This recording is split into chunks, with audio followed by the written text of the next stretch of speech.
Igbo bụ Igbo, ekelekwa m unu. Ebe anyị n'ugbu a bụ na Lady Queen Igbo Class TV. Abịa nka nkọwara anyị ihe gbasara asụsụ Morpheme ka akpọrọ morphology. Gịnị bụ morpheme? Morpheme bụ irighiri mkpụrụ asụsụ maọbụ mkpụrụ okwu kachasị nta ma nwee nghọta zuru oke. Ekere morpheme ụzọ abụọ. Nke mbụ, morpheme mkpụrụ onwe. Nke abụọ, morpheme ndabe. Morpheme mkpụrụ onwe, nke a bụ morpheme pụrụ ịkwụrụ naanị ya ma nwee nghọta zuru oke. Anaghị ekeri ya ekeri. Ka m kwuo ya ọzọ. Morpheme mkpụrụ onwe bụ morpheme ndị pụrụ ịkwụrụ naanị ha ma nwee nghọta zuru oke. Anaghị ekeri ya ekeri. Ọmụmaatụ: ụzọ, road; oge, time; ede, cocoyam. Ọ bụrụ na ile mkpụrụ okwu ndị a, ụzọ, mkpụrụ okwu ya zuru oke, anyị ma na road ka a na-ekwu okwu ya. Abịa n'oge, anyị ma na bekee akpọ ya time. Ọ bụrụ na iwepụ mkpụrụ okwu ọbụla n'ime ha, ị ga-ahụ na ọ gaghị ezu oke. Ha zuru oke otu a ha nọ n'onwe ha ma nwee nghọta. Ọ ya ka eji kpọọ ya morpheme, mkpụrụ asụsụ zuru oke. Nke abụọ, morpheme ndabere. Nke a bụ morpheme ndị na-apụghị ịkwụrụ naanị ha. Nghọta ha anaghị ezu oke. Ha na-adabere na mkpụrụ asụsụ ndị ọzọ tupu nghọta ha apụta ihe ma zuo oke. Morpheme ndabere. Nke a bụ morpheme ndị na-apụghị ịkwụrụ naanị ha. Nghọta ha anaghị ezu oke, kama ha na-adabere na mkpụrụ asụsụ ndị ọzọ maọbụ na mkpụrụ okwu ndị ọzọ tupu nghọta ha apụta ihe ma zuo oke. Ekere morpheme ndabe ụzọ atọ. Ha bụ morpheme nganihu, prefix; morpheme nọ n'etiti, interface; morpheme so n'azụ, suffix. Morpheme ganihu. Nke a bụ ụdị morpheme ndabe a na-agbakwunye ihe n'ihu iji nweta nghọta ya.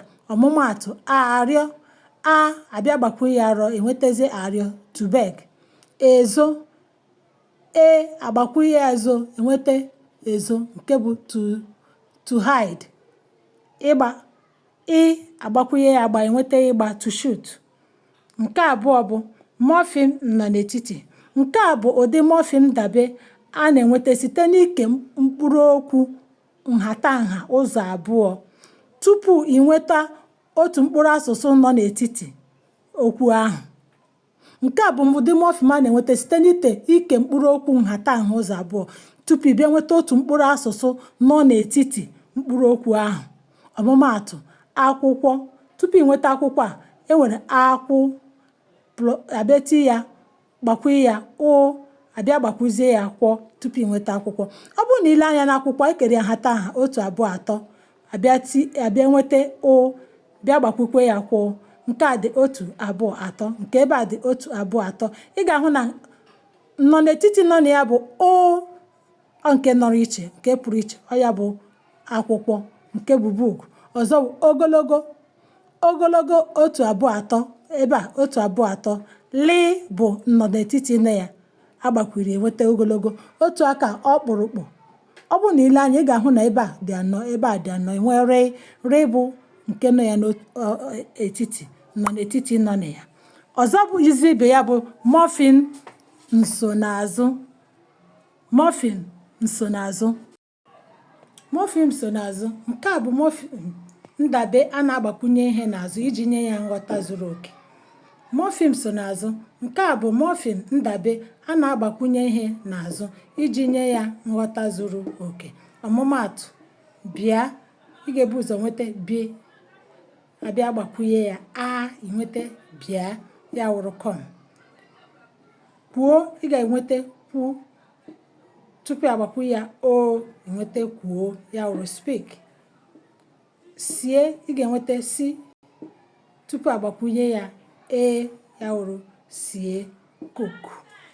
Ihe a bụ ọmụmaatụ morpheme ndabe maọbụ morpheme nsonaazụ. Eji m aka na ihe ọmụmụ a dabara adaba. Anyị amụtala ihe bụ morpheme, mụta ụdị morpheme ndị e nwere dịka morpheme nnọrọ onwe na morpheme ndabere na ụdị ya niile dị iche iche na ọmụmaatụ ya.